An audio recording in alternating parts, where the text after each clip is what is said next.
Episode 18, Roy Deo, the Butcher of Brooklyn, master of the Gemini Method. He was quiet in the daylight, but when the sun went down, Brooklyn became his hunting ground. He didn't just kill, he perfected it. And in a small apartment above a butcher shop, Roy Deo turned murder into routine. This is the story of the Gambino hitman who made bodies disappear like smoke. The quiet car salesman. Roy Deo wasn't born into the mob. He started out as a loan shark, running numbers out of a Brooklyn car dealership. On the surface, he was just another working man. Suit, tie, slick back hair. But behind closed doors, he was making money for the Gambino family. Fast. His loans had no mercy. If you didn't pay, you vanished. By the late 1970s, Roy was making so much cash, he got noticed by the boss himself, Paul Castellano. Forming the Gemini Crew, Castellano gave DeMeo the green light to build a crew, a team of trusted men who do the dirty work. And that's how the Gemini Crew was born. Joey Testa, Anthony Center, Chris Rosenberg, and Roy at the center like a spider in a web. Their headquarters, a small apartment above the Gemini Lounge. There, they perfected a system so clean, the cops found bodies, but never suspects. It wasn't murder, it was procedure. The Gemini Method. Here's how it worked. The victim was lured inside, shot behind the ear, and before the body hit the floor, stabbed in the heart to stop bleeding. Towels, plastic, a bathtub. The Gemini Method was efficient, quiet, and terrifying. Within an hour, the body was dismembered, bagged, and dumped like trash. Roy wasn't just a killer, he was an engineer of death. And Brooklyn started to whisper, "Don't go near DeMeo." Power, drugs, and downhill. With power came greed. DeMeo's crew was making millions, car theft, drug deals, and contract hits. But success brought heat. FBI wiretaps, witnesses disappearing. Even Castellano began to worry. Roy was out of control, killing too often, too recklessly. The mob wanted clean money, not a bloodbath. But DeMeo didn't stop. He believed fear was respect, and fear was all he had left. The hit list. By 1982, the FBI claimed DeMeo and his crew had killed over 100 people, maybe more. Bodies found in cars, rivers, dumpsters. But the man behind it all was getting sloppy. Internal tensions started to rise. Rumors swirled that DeMeo kept a list of everyone who might betray him. That list included his own crew, and when the mob starts to fear you, your days are numbered. The fall of Roy Deo. January 10th, 1983, Roy Deo failed to show up for dinner. 2 days later, his Cadillac was found abandoned outside a club. In the trunk, his frozen body, bullet holes to the head. Even the Gemini Crew wouldn't speak his name. Paul Castellano had ordered the hit. Roy Deo died the same way he lived, in silence, in blood, in the shadows of Brooklyn. The butcher was butchered. Joey Testa, the Gemini apprentice. Joey Testa was more than just a foot soldier. He was Roy's shadow. Trained in the Gemini Method from day one, Joey became ruthless fast. He didn't blink, didn't flinch. When Roy gave the signal, Joey pulled the trigger. Some say he enjoyed it, others say he was numb. But everyone knew Joey was loyal. And in Roy's world, that loyalty was lethal. Joey Testa. Disposing the unwanted. The Gemini Crew didn't just kill enemies. They killed anyone who got in the way. Dealers, snitches, even friends. One mistake, one word out of place, and you'd end up in the bathtub. The crew became paranoid, watching their own backs. Roy called it business. The FBI called it a massacre. But the streets, they just stayed quiet, too afraid to speak his name. Fresher. Pressure from Castellano. Paul Castellano was watching. Roy Demeo's crew was making money, sure, but they were also drawing attention. Too many bodies, too many whispers. Castellano believed in low-profile, white-collar crime. Roy was blood and bullets. The boss began to pull away. DeMeo felt the cold coming, and for the first time, he was no longer untouchable. Action. Kick it. The FBI closing in. Wiretaps, surveillance, informants. The feds were circling like vultures. They had eyes on the Gemini lounge, names on paper, and bodies without answers. But nobody dared testify. Roy had built a wall of silence around him.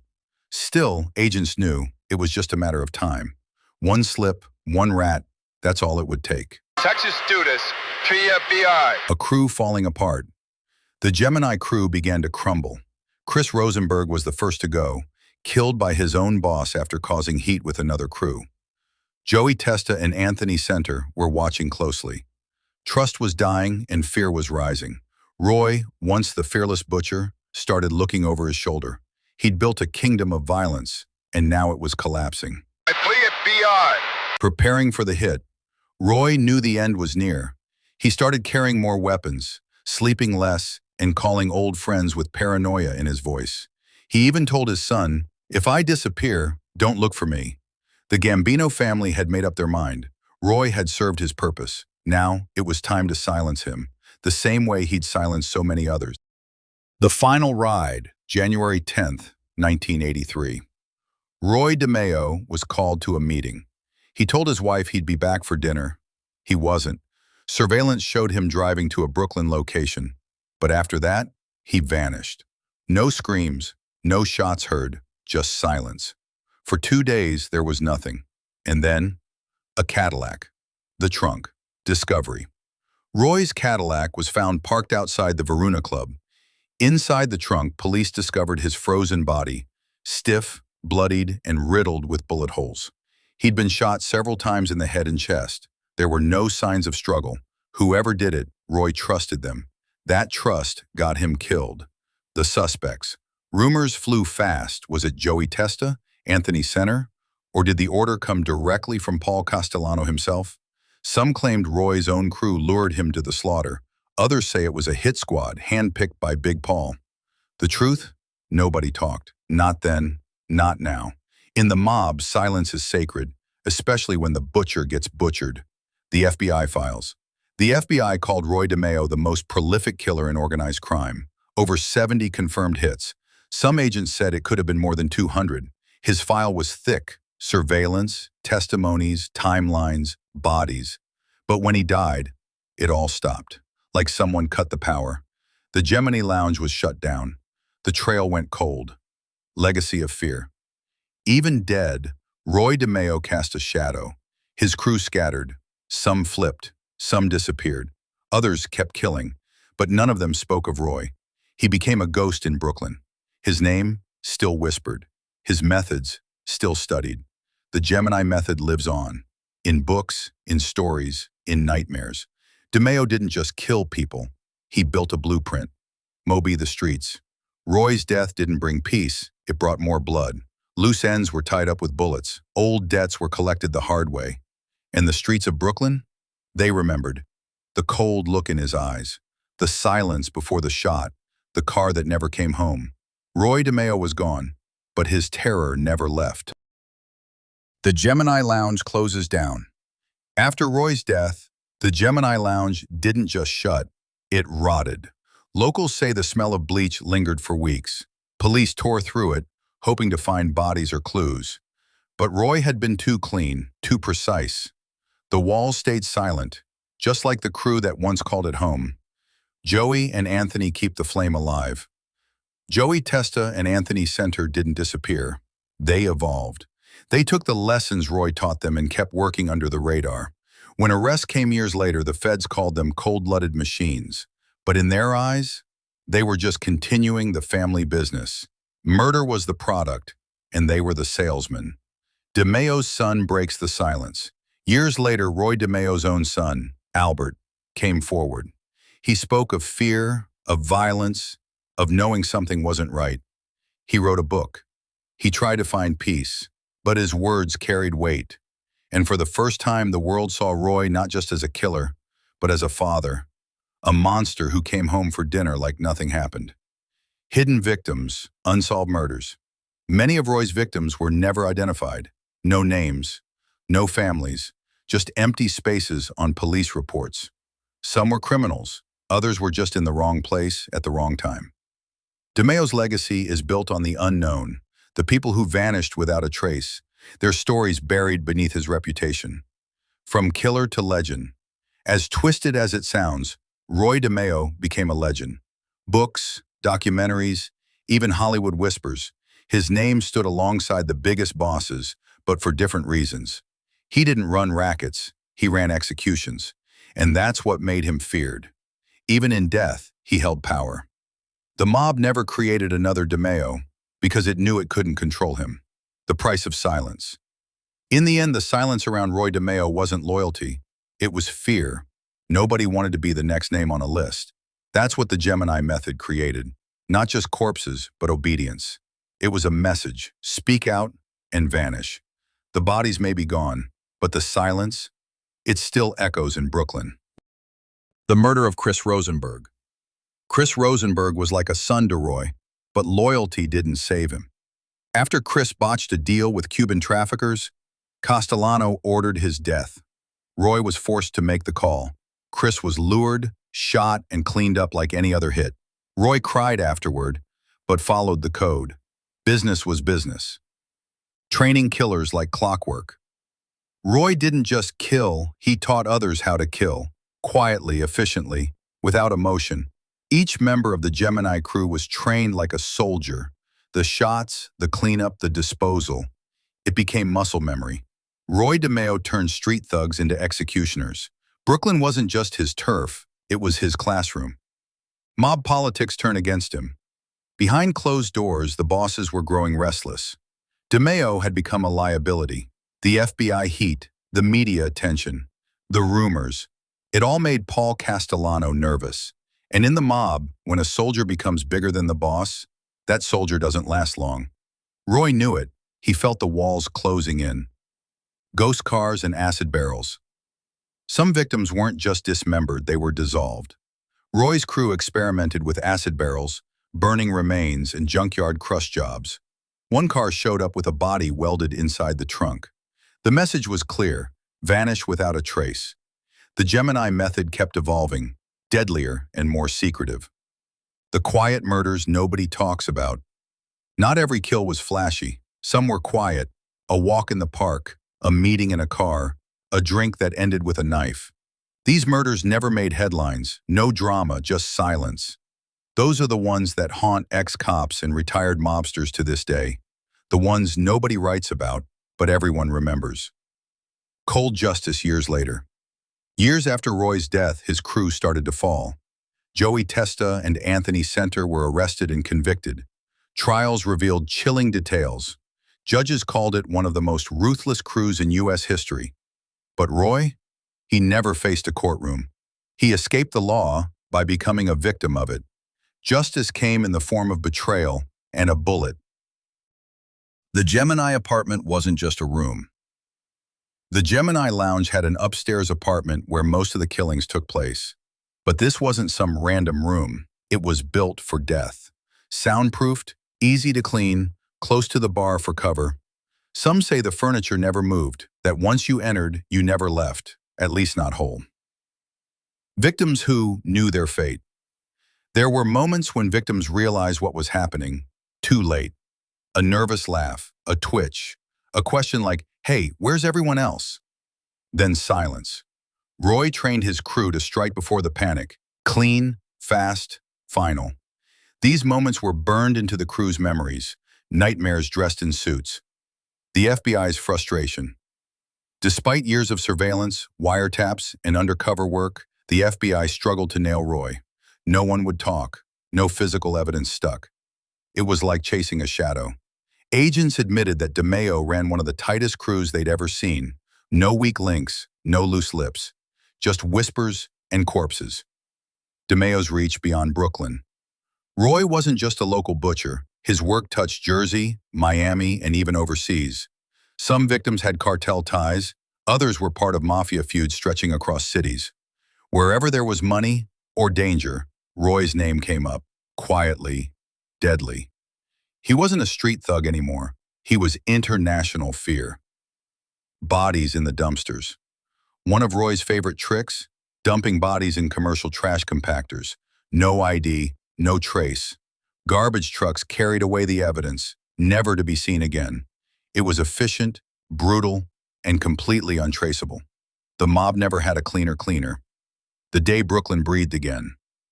When word spread that Roy DeMeo was found dead, Brooklyn reacted with a strange silence. No cheers, no tears, just relief. People who lived in fear finally exhaled. The butcher was gone. But the scars he left behind, the fear, the methods, the silence, they never left. Brooklyn never healed.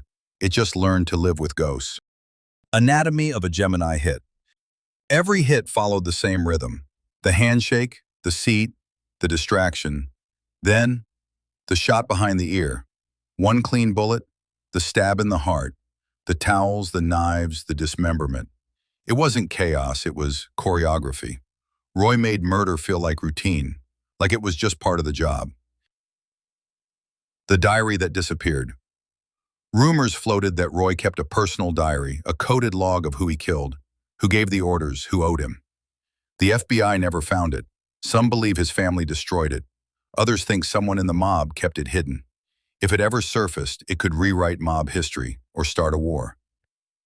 Victims buried under the ice. Some bodies were never found because Roy used frozen ground. In the winter months, he'd bury remains in remote areas, letting the cold preserve the silence. By spring, scavengers and rot made identification impossible. Cold cases, literally. Murder by calendar. The man who smiled while killing.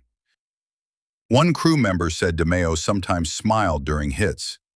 Not out of joy, out of focus. He looked calm, even satisfied. He'd adjust his tie after a kill, straighten his collar.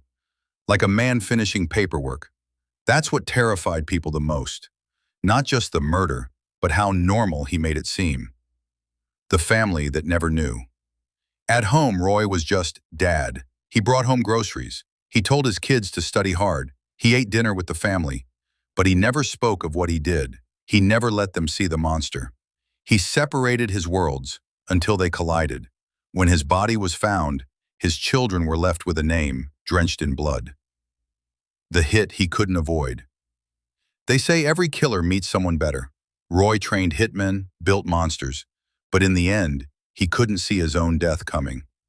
The meeting, the betrayal, the ride to nowhere. That was the cost of building an empire of silence. One day, it swallows you too. Roy's eyes never blinked. People who met Roy said the same thing. His stare was unnatural, cold, unblinking, like he was studying you, deciding whether you'd live or die. It wasn't anger, it was calculation. When Roy looked at you, it wasn't personal, it was business. And business meant blood, prominence, borrowed time. Toward the end, Roy knew he was on borrowed time. He started isolating himself. He stopped trusting his own crew. He even refused to sit with his back to a door. A man who once created fear was now drowning in it. But he couldn't stop. Not while his heart was still beating and his enemies were still breathing. The quiet talk with Castellano. There was one final conversation between Roy and Paul Castellano. No threats, no yelling, just quiet disappointment. Castellano told Roy to clean things up. Roy nodded. He knew what that meant. In the mob, that wasn't advice, it was a warning. And a goodbye. Joey and Anthony's choice. Joey Testa and Anthony Center were loyal but not stupid. They sensed the shift. When word came from the top, they didn't argue. They followed orders. In the mob, loyalty ends where survival begins. The crew Roy trained became the crew that ended him. A butcher's reputation lives forever. Long after his death, Roy DeMeo's name still haunts true crime books, FBI briefings, and underworld whispers. Young gangsters study his methods. Veterans speak of him with fear. Even law enforcement admit they've never seen another crew like the Gemini, and they hope they never will. The one thing Roy couldn't kill. Roy could kill men. He could kill evidence. He could kill fear, but he couldn't kill history. His story survived the silence. Through files, books, and voices like this one, Roy DeMeo is gone, but the echo of his crimes still moves through Brooklyn's alleys and whispers through its cold winter winds. Roy DeMeo, final words. Roy DeMeo didn't die in a blaze of glory. He died in silence, in a trunk, alone. The man who turned murder into routine became just another statistic. But what makes him unforgettable isn't just the number of bodies, it's the fear he left behind, the blueprint he drew for every killer that came after. Roy DeMeo didn't need a throne. He ruled with whispers, with blood, with silence. And in the streets of Brooklyn, the butcher still casts a shadow. If you made it this far, you're one of us now. Subscribe and join the family, because the truth, it's always darker than fiction.